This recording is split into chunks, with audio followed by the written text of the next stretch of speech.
les scientifiques, il me semblait que c'était un très bon public pour se frotter à des choses qui sont de l'ordre de l'inconnu, de l'incontrôlable, encore une fois, de cette part de hasard et de jeu qu'apportent les artistes contemporains. J'ai proposé qu'on ouvre des salles, des lieux où ils n'ont pas l'habitude de venir, où ils n'ont pas le droit de venir, et où s'entassent les choses en fait depuis des années. L'idée déjà, c'est qu'ils n'ont pas repéré les lieux qu'ils vont explorer. C'est un peu la surprise. Chacun trouve un peu une manière de rentrer dedans et de pouvoir capter, prendre des indices pour voilà, essayer de créer une histoire. On est parti de zéro avec le groupe, avec comme seule idée d'explorer des réserves scientifiques qui sont en quelque sorte laissées à l'abandon, des pièces plongées dans le noir avec des objets anciens. Ils devaient imaginer un protocole sachant qu'ils ne savaient pas ce qu'ils allaient découvrir. Et il fallait faire avec ce qu'on avait. Donc avec ce qu'on avait sous les yeux, ce qu'on trouvait, et puis les outils qu'on ramène, et faire avec ça.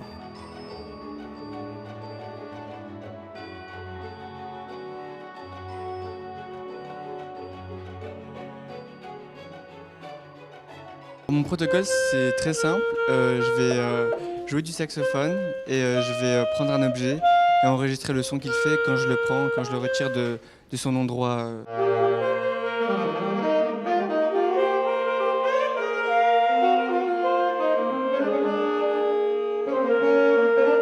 On s'est rendu compte qu'on était 3 saxophonistes dans un groupe de, je sais pas, d'une dizaine. Donc du coup, on a profité et donc on a accompagné Naël qui fait du saxophone aussi.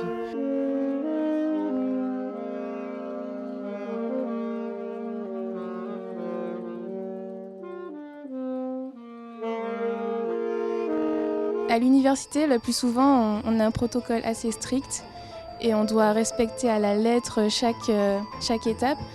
Alors que durant cette expédition, on a pu un peu se découvrir soi-même, évoluer comme on le sentait en fait. C'est vrai qu'on n'a pas trop l'habitude, nous on est assez carré.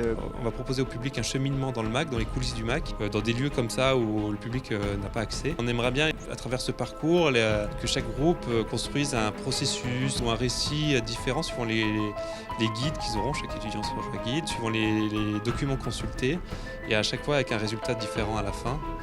Et tout ça, c'est à créer avec les étudiants, suivant leurs envies, donc l'histoire continue. Donc là, on rentre dans les administrations du MAC. Chouettes bureaux qui ont vue sur le parc. Voilà. Et donc, on va visiter des recoins qui ne sont pas forcément toujours habituels. Finalement, faire des explorations, c'était chouette. Ça, c'était vraiment la partie de plaisir. Et puis, il y a un moment, il fallait dire, voilà, on a récolté plein de données, on a des gigas et des gigas d'informations sur nos disques durs, et qu'est-ce qu'on en fait et comment on les met en forme.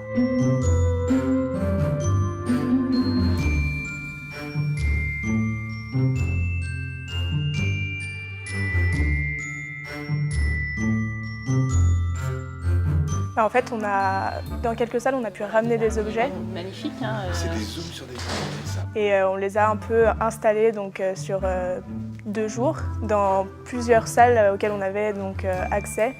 Et on a essayé de recréer un peu cette atmosphère, que les gens découvrent un petit peu ces explorations. Et puis après, passer en tant que guide, c'était vraiment intéressant de faire partager ce que nous, on avait vécu. C'est là où la maturité du projet se fait sentir, donner naissance à des formes et qui prendront place dans les espaces inhabituels du musée. Mais c'est vachement bien un table disciplinaire comme ça, c'est super. Exactement. Vous avez bien dû vous marrer. Ouais. C'est vraiment bien. Ouais.